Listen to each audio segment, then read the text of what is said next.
One reason General Motors is closing the Lordstown plant is to invest more money in electric and autonomous driving vehicles. There's even some hope that should GM decide to build them, it could be done in Lordstown.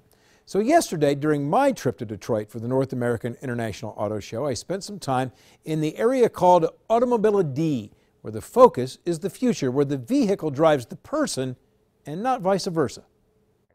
This is Tyra Sitton of J-Tech, which makes steering systems.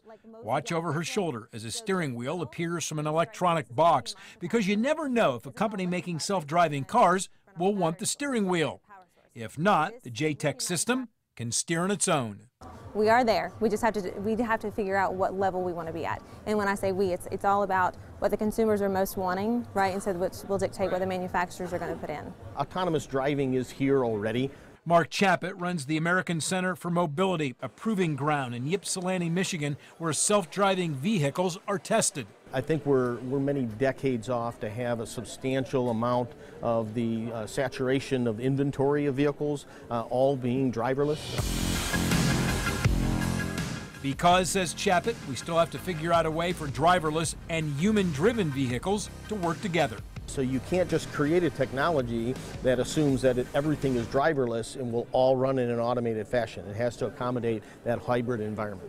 At the University of Michigan, the research group for autonomous driving is called M-City, but the focus is not entirely on engineering. About half of our work is in legal liability questions, social acceptance, consumer trust.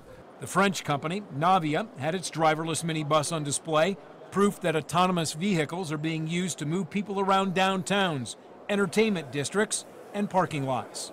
Yeah, you'll notice there's no designated seating position, there's no steering wheel, pedals, gauges, and that's because the automated driving system is the licensed driver of the vehicle.